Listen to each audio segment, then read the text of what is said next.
Bem-vindos ao Clube de Leitura Maria Firmina dos Reis, um projeto de iniciativa da Biblioteca do Tribunal de Contas do Estado do Maranhão. Hoje nós vamos trabalhar o livro Ponciá Vicêncio e nossa convidada é a Luane Macedo, que ela faz parte do Clube de Leitura Leia Mulheres de São Luís. Então, a Luane vai nos apresentar o livro da Ponciá Vicêncio, da escritora Conceição Evaristo. A Luane, ela é graduanda em psicologia, foi mediadora do Leia Mulheres São Luís durante 2 anos, quando, junto a outras mulheres, facilitou a implantação do grupo na cidade. Ela escreve para Costurar Vazios e, desde 2016, publica textos autorais no monocromatonia.blogspot.com. Então, Luane, boa tarde e muito bem-vinda. E a palavra é sua. Boa tarde, agradecer novamente, Rosana, por essa oportunidade, por esse encontro, né? Apresentando um pouquinho o Leia Mulheres, é um clube de leitura que a gente só lê autoras. O Leia Mulheres começou em 2014 como um projeto da escritora Joanna Walsh, na Inglaterra, era a Read Roman, e a Juliana, com mais 2 colegas, que são editoras também, trouxeram para cá, começou em São Paulo, e aí formataram esse projeto como sendo um clube de leitura, né? Então, ele nasce enquanto clube de leitura aqui no Brasil, lá em São Paulo, em 2016, salvo engano. E aí, em 2017, a gente traz esse projeto aqui para São Luís. Já, atualmente, ele está assim, em todos os estados, em várias cidades, acho que mais de 60 cidades no Brasil. E existe basicamente para a gente ter mais autoras e engajar mais o público leitor nas produções, né, de autorias de mulheres, que a gente ainda tem um mercado editorial e ainda tem uma produção literária majoritariamente masculina. E a ideia do Leia Mulheres é trazer mais, pensar mais uma igualdade de gênero na literatura e nesse mercado editorial. E aí a gente pensa também aqui em São Luís, a gente leu também bastante mulheres negras, né, e mulheres brancas também, ainda tentando ler mulheres indígenas, porque o acesso também a obras de mulheres indígenas ainda é mais difícil, mas pensando aí uma interseccionalidade nessa literatura também, né, pensar gênero, raça, classe, importante diversificar essas leituras. Ótimo. Luane, então, vamos começar. O que você tem a nos dizer dessa obra que você escolheu, que é a Ponciá Vicêncio, escrita pela Conceição Evaristo? Assim, por que para você essa obra é importante? Quais são as características dessa obra que você destacaria, né? Sim. Ponciá marca para mim assim, um encontro, né? Um encontro com ancestralidade. Até da estética mesmo do livro, é um romance e ele é trabalhado de uma forma que a gente chama de romance de formação, que ele vai no passado, vai lá na infância de Ponciá, volta para o presente e vai buscando aí uma memória em Ponciá Vicêncio, né? Ela vai fazendo esse exercício de retorno, de pesquisa, né? De memorização e de esquecimento também. O livro ele tem muito isso dos vazios, tem muito dos esquecimentos. Eu costumo brincar que eu escrevo a Costurar Vazios, então foi um encontro mesmo com esse livro, de entender assim quanto que essa diáspora africana, né, esse esquecimento, né, da nossa memória africana que acontece aqui no Brasil, quanto que isso vai impactando também na nossa formação subjetiva, né, enquanto mulheres negras, enquanto pessoas afrodescendentes, afro-brasileiras. E aí, com essa obra da Conceição Evaristo, assim, eu entendo como um encontro, né, um encontro tanto com o leitor, como um encontro com a ancestralidade ali, sendo persuadido ali, se envolvido pela busca de consciência por sua própria ancestralidade, né? Com a relação dela com o vô, que é uma questão, né, que a gente tinha pensado, assim. Então, assim, ainda nessa linha de ancestralidade, qual o papel dessas duas figuras, qual o papel dessas duas figuras do avô de Ponciá e de uma matriarca que era como se fosse uma conselheira, né? Uma xamã nessa comunidade, que era o vô Vicêncio e a Nengua Cândida.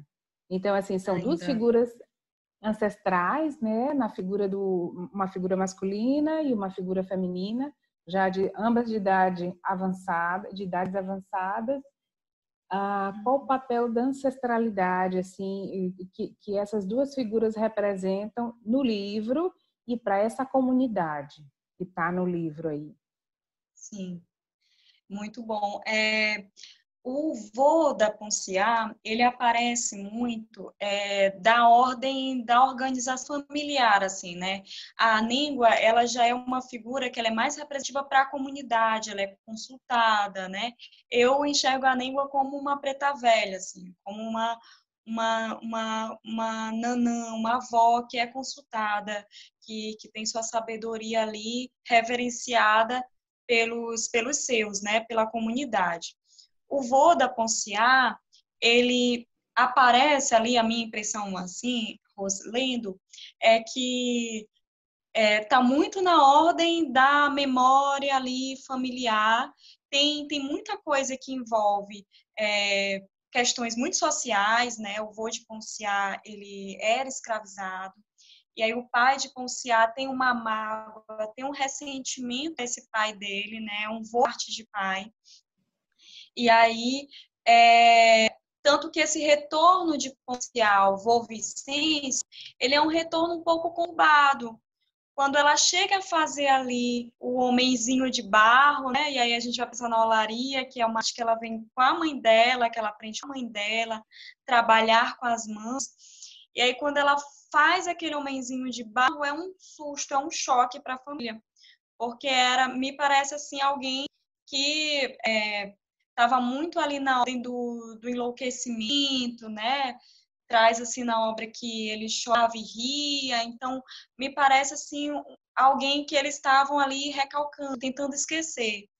E aí por isso que esse retorno de Ponciá ao vô, né? Tanto materializando, traz ali a imagem do vô, quanto simbolicamente mesmo, tentando ir na memória, na palavra, nos afetos. Esse retorno dela ao vô, ele é um pouco e tem alguns polos, né? Não é simétrico, não é muito fácil retornar esse vô, que é diferente da língua.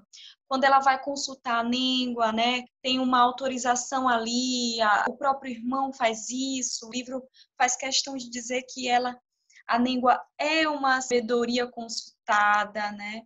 É uma ancestral ali mesmo, validada. E eu não percebo tanto isso com o vô por parte dos outros membros, mas o movimento da PCA de retorno, ele é muito genuíno.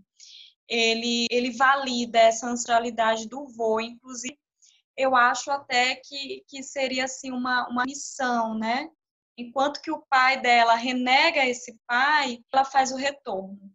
Ela volta a esse vô, que aparece tanto nisso, né, na imagem ali de fazer o homenzinho com o braço cotoco para trás, quanto em algumas coisas na subjetividade de Ponciá. Ela de repente ali fica vagando, também no devaneio, muito semelhante ao vô, assim. Eu percebo uma herança mais da ordem intrafamiliar ali, mais afetiva ao vô, enquanto com a língua tem uma validação comunitária, né, de que ela é uma ancestral mesmo, de que ela é um oráculo, né, de que ela é uma sabedoria, e de que precisa ser escutada, precisa ser entendida. Não é da ordem da loucura, né, ela é da ordem mesmo das certezas, né, ela está muito certa do que ela fala, né. Eu percebo um pouco essas diferenças, assim, mas ambos são figuras ancestrais, são movimentos diferentes de retorno à ancestralidade. Ótimo, eu também percebo assim. E eu percebi mais que a ancestralidade na língua é uma ancestralidade elaborada, bastante sofisticada, e é uma ancestralidade que, embora seja ancestralidade coletiva, ela é visionária, porque ela aponta para o futuro.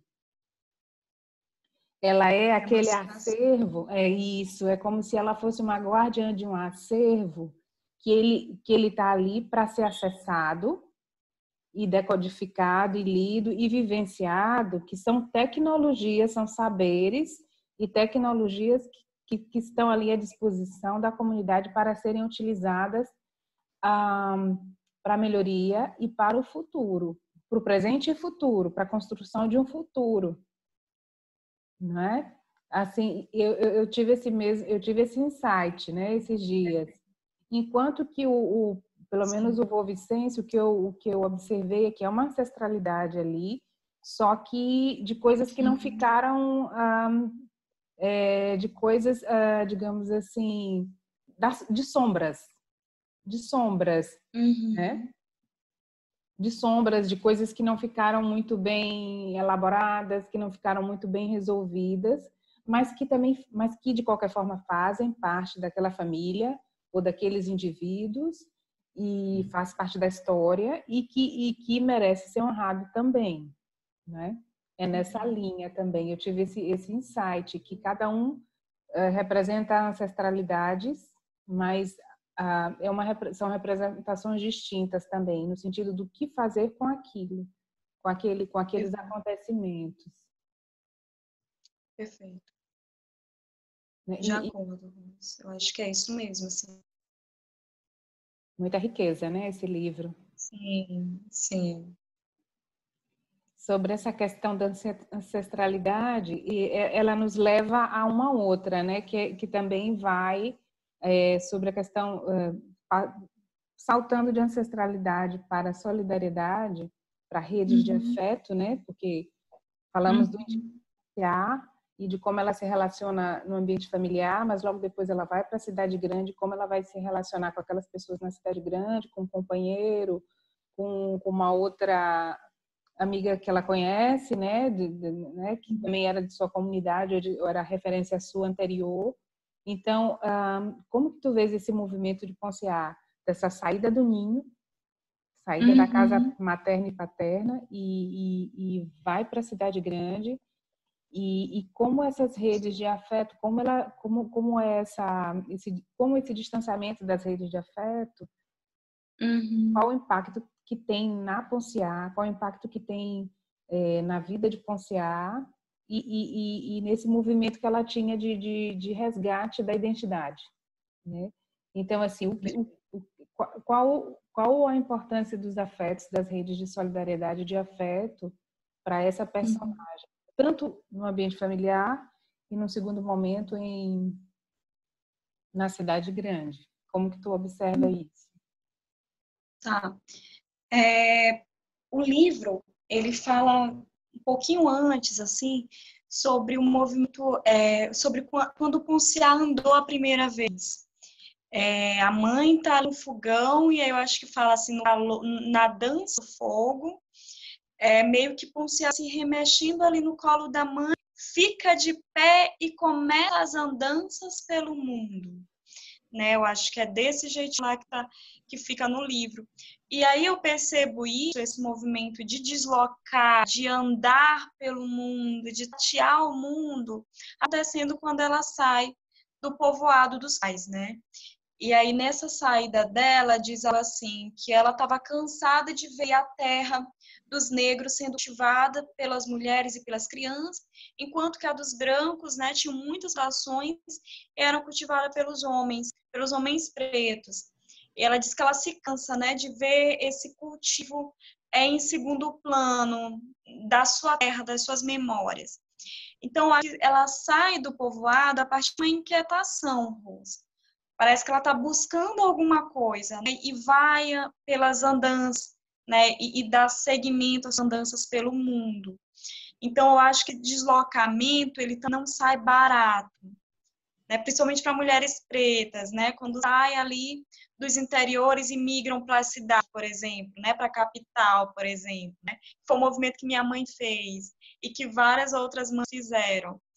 Então, essa migração, essa saída, esse êxodo, né? Talvez, isso não vem barato. Tem um custo e esse custo ele é justamente essa perda aí da comunidade mais próxima, é uma vida de idade grande, é uma vida de capital, é uma vida de trabalho, trabalho em outra conotação, de cuidado, ela compra um barracão, né, e vai viver de outras formas.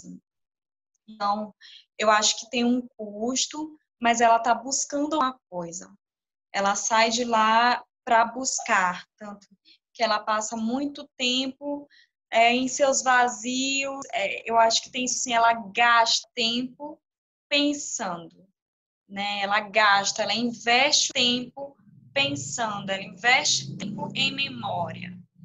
Então, apesar de sair dessa rede da comunidade, do vínculo comunitário, vínculo familiar, ela vem sozinha para a cidade, né? Constrói uma outra família, tem um companheiro, ainda com uma relação difícil com esse companheiro, que passou por maus bocados, até que ele entendesse o papel dele de aliado ali e começasse a, a ser mais solidário, mais afetivo com o Ciá, que é já no final, dando vários spoilers aqui do livro, né? Espero que as pessoas tenham lido para não saberem logo o que vai acontecer. Mas, enfim, eu percebo que à medida que ela sai disso, né, o estado dela parece que fica ainda mais, ficam ainda mais lacunas. Tanto que ela chega assim a ficar cogitando sobre seu próprio nome, né? Ponciá Vicêncio, de onde vem Ponciá Vicêncio. Ela nega esse nome, que inclusive é um nome que vem do avô dela, que vem de um coronel colonizador, enfim, que coloca esse nome no avô dela como escravizado. E aí ela herda, inclusive, isso, assim, é por isso que a gente volta na ancestralidade, a gente percebe que da ordem do vô vem uma memória que ela vem assim, muito do que a gente gostaria de ter esquecido, assim. Parece que a memória que vem do avô, ela é uma resistência ao esquecimento, a tudo aquilo que a gente esquece enquanto Brasil, né? E a memória da língua, ela vem mais como uma emancipação, uma possibilidade de outro mundo, né? De uma outra criação. Ela tem essa visão emancipadora, né? Inclusive pela escrita, pela leitura. Mas aí eu percebo que o estado de Ponciá parece assim, se agravar quando ela sai desse lugar dela. Inclusive, ela chega a pedir para o marido que ela não quer ser chamada de Ponciá. E aí ele pergunta, então eu vou te chamar de quê? Ela diz, de nada. Me chama de nada. Então, é um esvaziamento, assim. Sempre que essa tem um esvaziamento em Ponciá, à medida que ela vai saindo do povoado dela e vem para a capital, ao mesmo tempo que, à medida que esse buraco ele vai se abrindo, a vontade de cavar parece que vai ficando cada vez mais intensa, né?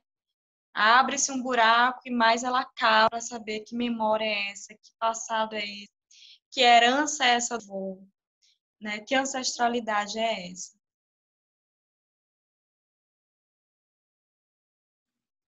Muito bem, Luânia. Agora, ainda insistindo sobre essa questão das redes de afeto e solidariedade, o que se vê assim que Ponciá chega à cidade grande, mas está só.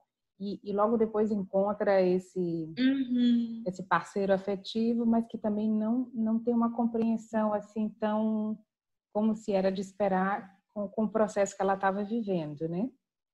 Por outro lado, Luandi também migra para a cidade e ele já encontra um apoio, ele encontra um mentor, uma referência, né?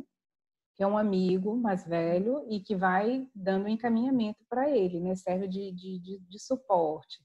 Então, assim, eu volto a perguntar, como que tu acha, qual a importância de ter uma mentoria, de ter uma rede de afeto, de ter um suporte, tanto nesse livro, que a gente vê as duas situações dos dois irmãos, né, da Ponciar e do Luandi, e como cada um reage a essa experiência solitária na cidade grande, longe da família, e transportando para os dias de hoje, assim, qual a importância, qual seria a importância de redes de afeto, redes de solidariedade em tempos de Covid-19?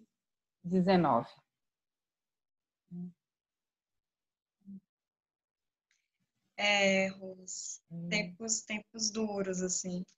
Eu acho que é muito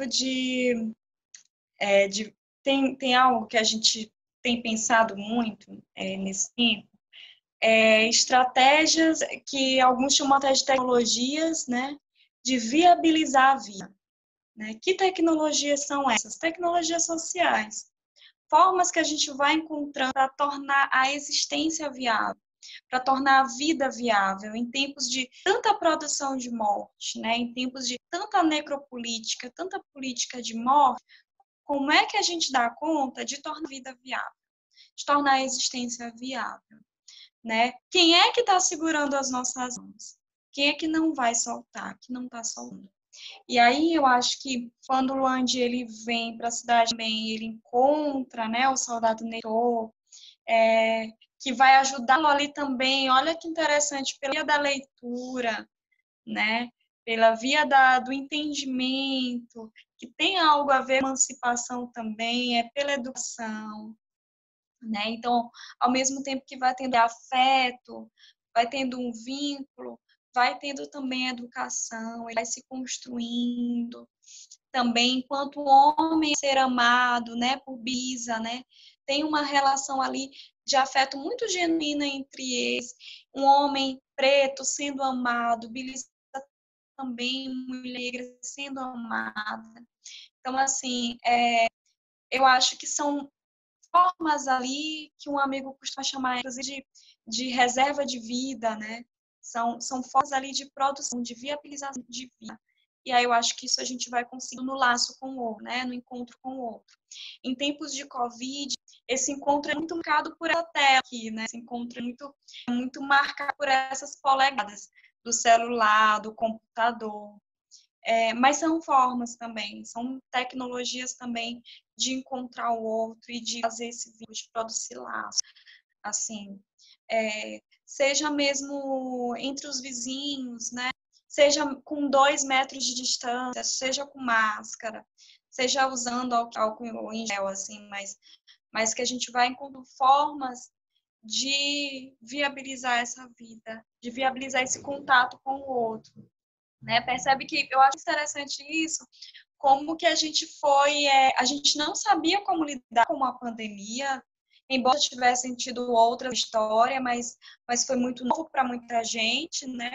E a gente foi aprendendo formas de manter esse contato com o outro, apesar desse distanciamento social, né? Então a gente pouco a pouco foi entendendo, não, a gente precisa de pelo menos 2 metros de distanciamento, vão fazer lives, e aí você vê plataformas, né, se movendo mais para fazer lives, tudo para a gente conseguir de novo ter gente perto, né, se reconhecer um outro e produzir esse espaço, assim.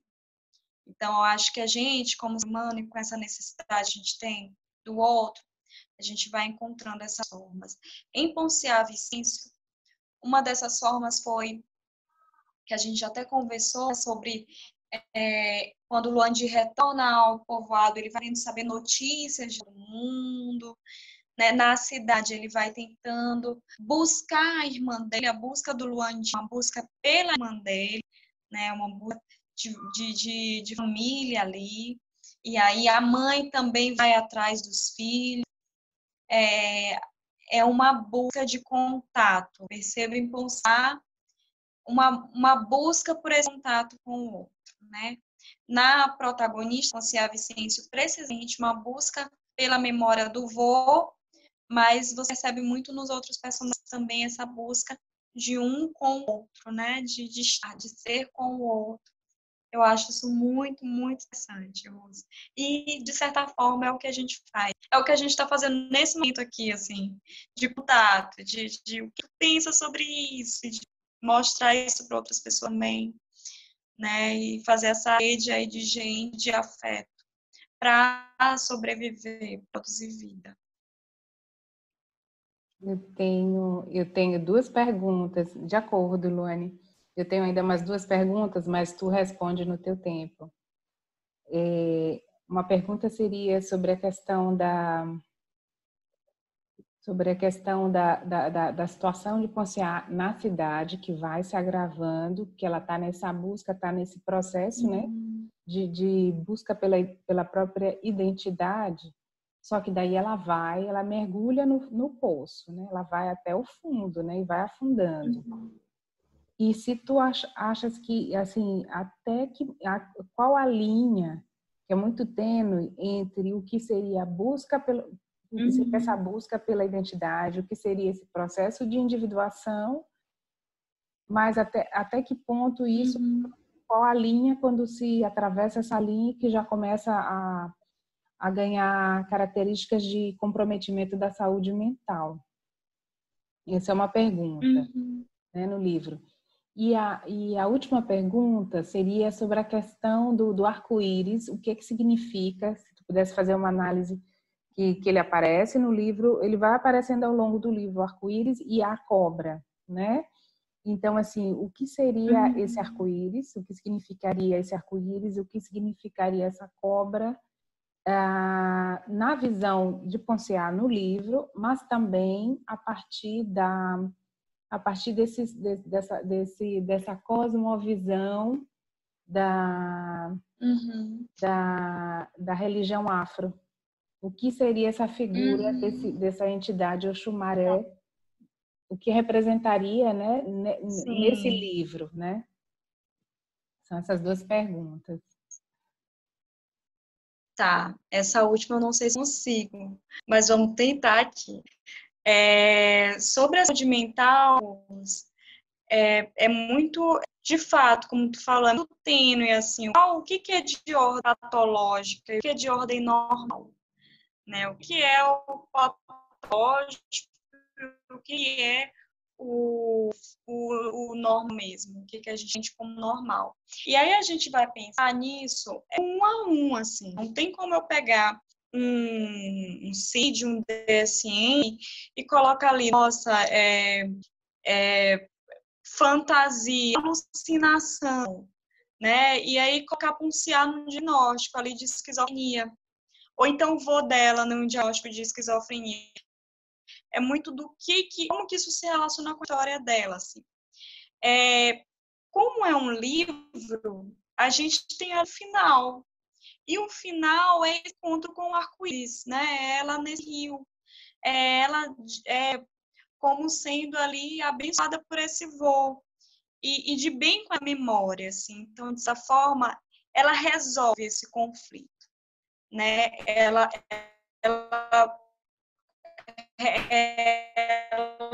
dá conta, né? Ela sustenta essa busca, essa memória e dá certo, patologia. Mas ela viveu experiências de adoecimento, isso é fato.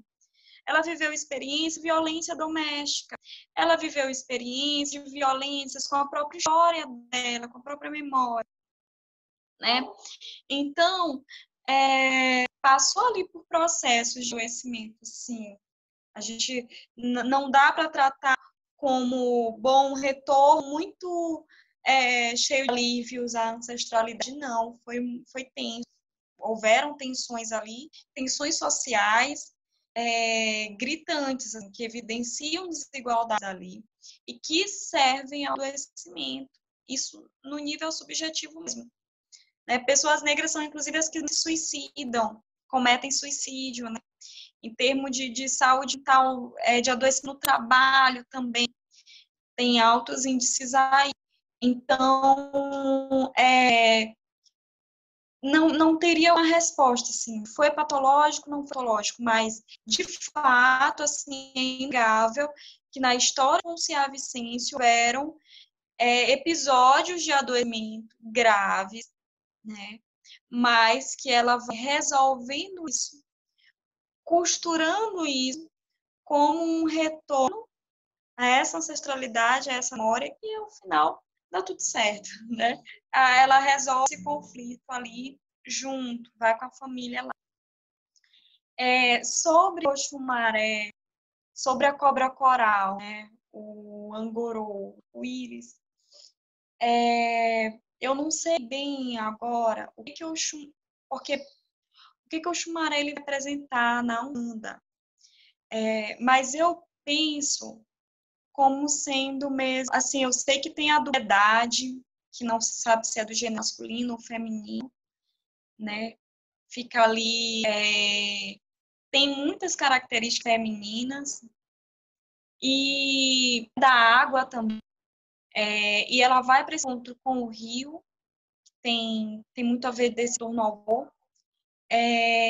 mas eu penso mesmo como uma bênção, assim, nesse final, uma quietação, vinda do grande angorô que aparece, né? Um enorme angorô. E aí eu acho que é legal a gente só ler esse último trechinho que aparece essa cena e aí pensar a partir disso. Mas, de fato, não sei, na cultura, na Umbanda, o que seria, porque também uma diferença de Oxumaré para outra entidade que é mais, eu acho que é do candomblé também. Seria uma diferença que eu não sei dizer. Mas esse último parágrafo, eu acho que traz algumas coisas que a gente pode pensar aqui na ordem literária também.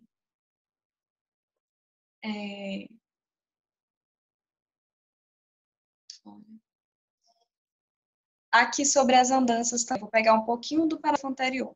Seus passos em roda se faziam ligeiramente mais rápidos então, sem contudo descuidar das mãos. Andava como se quisesse emendar um tempo ao outro. Seguia agarrando tudo, o passado, o presente e o que há de vir. E do tempo lembrado e esquecido com Cia Vicêncio, uma imagem se presentificava pela força mesmo do peso de seu vestido. Vô Vicêncio. Do peitoril da pequena janela, a estatueta do homem-barro enrezada olhava meio para fora, meio para dentro, também chorando, rindo e vestindo a tudo. Lá fora, no céu cor de íris, um enorme orou, multicolorido, diluía lentamente, enquanto pulseava sim, elo e herança, uma memória reencontrada pelos seus, não se perderia jamais, se guardaria nas águas do rio, né? E aí Oxum é também uma entidade. Então eu acho que marca ali esse encontro, essa resolução assim desse conflito que ela tinha com os esquecimentos, admitindo bem que os esquecimentos estão aí, eles vão acontecer, a gente não se livra disso, mas fazendo o exercício de memorização, fazendo o exercício de retorno também, de reconhecimento, né? Apesar da diáspora, apesar disso que vai se diluindo, eu percebo assim, desculpa se eu fugi da tua pergunta, mas é o que eu dei conta, assim, com esse final desse livro, com esse grande ouro. Não, tá perfeito. E, assim, quem tiver interesse, que pesquise, né? Quem estiver nos ouvindo, né? E eu também vou pesquisar mais. Agora, esse trecho tem há muita simbologia, porque quando não se perderia jamais nas águas, as águas também têm a simbologia do inconsciente também, né? A questão das águas profundas, né? É o mar do inconsciente aí, né? Sim. E também as entidades das águas são femininas, né? A própria Nanã, a própria velha, é a avó das entidades das águas, né? Então aí vem Oxum, né? Vem Anjá, que Oxum é do rio, das águas doces, né? Iemanjá do mar. Mas essa coisa da água, eu acho que traz também esse acolhimento maternal também, né? De mãe África, disso, assim.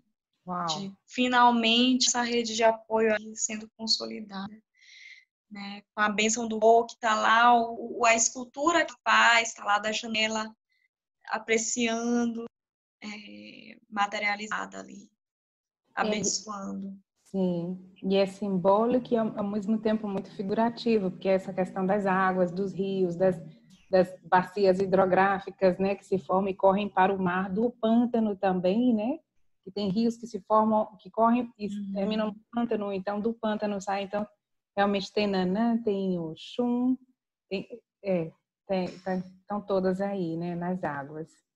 E tem Ponciá também, maravilhoso. Só Conceição Evaristo, né, para dar esse presente para a gente. Sim. E outra coisa, Rose, que é muito legal, tem a olaria nesse livro, né? O barro, ela colhe o barro do rio, da beira de rio, né? E para fazer esse ovo, tem muita relação, nossa, com o manual, com o trabalho que é feito pelas mulheres ali. É uma obra que eu tenho um carinho enorme por esse livro da Conceição Evaristo. Obrigada pela tua sugestão, né, de leitura. E assim, para finalizar, vamos conversar sobre a Conceição Evaristo, né? Que a Conceição Evaristo é essa matriarca, escritora e que tem deixado esse legado, né? Ela continua viva, continua produzindo, né? E nos tem deixado esse ensinamento com relação a escrita, publicação, escrevivências. Então, eu queria que tu falasse um pouco dela, da Conceição, da obra dela, do que ela representa, e também sobre a questão da escrita e publicação. Né? Conceição, eu acho que é tudo isso mesmo que tu traz, né?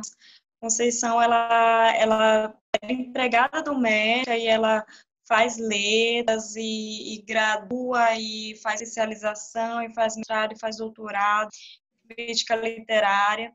E ela traz para a literatura brasileira um ganho que eu acho assim que é mensurável. Claro que a gente tem outras que vieram abrir caminho para a Conceição, inclusive Maria Firmina, que tem o nome com muita honra, né, desse clube de leitura, e maranhense, mas Conceição Evaristo, acho que ela insere ali na literatura a personalidade de personagens femininas negras, de mulheres negras.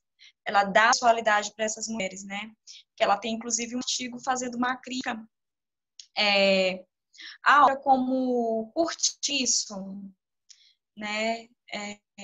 Do Aloysio, que coloca mulheres negras assim numa subunidade, né? E aí tem um plano inferior e o homem branco assim, e elas abaixada, lavando roupa. E não. Na obra de Conceição Evaristo, as mulheres têm uma personalidade, elas protagonizam a própria história. Elas rememoram a própria história, elas escrevem, inclusive. E ela faz questão de se inserir na obra e dizer o que eu faço é vivência. Eu não estou isenta dessa história, né? Não sou eu diante da obra. Inclusive, eu uso a minha própria história para escrever minhas obras. Eu lembro de toda vez que Conceição, eu chamo de Conceição. Toda vez que Conceição Evaristo vem para cá para São Luís, eu faço esforço de ir, que na verdade não é nem um esforço, é uma questão que eu faço de escutar. E aí, numa das vezes, eu lembro que alguém perguntou assim para ela, uma professora que estava mediando, como é que ela entende essa estética literária influenciando as histórias que ela conta. E ela inverteu a pergunta, ela disse, não é a estética literária que influencia as histórias que eu conto. São essas histórias que são minhas histórias, são histórias que eu escuto, de pessoas que eu estou próxima e são realidades muito próximas a mim, que reinventam a estética da literatura. Né? Por exemplo, quando ela fala de combinamos de não morrer. E eu vejo muitas citações colocando nós combinamos de não morrer, né? E ela faz questão de não, a gente combinamos. Isso é uma quebra na estética, na literatura, quando era feito por Manuel de Barros, Cacaso, na literatura marginal, era o auge, né? Sensacional fazer essas quebras em português. E aí vem Conceição Evaristo, Carolina de Jesus, e insere essas quedas com uma autenticidade que eu acho que é assim, maravilhoso para essa literatura. Ela, inclusive, fala que ela foi até mais aceita de Conceição, porque você está falando doutora em letras, né? Mas a gente não vê a mesma atividade, por exemplo, com Carol Maria de Jesus, que tem aí essas diferenças aí.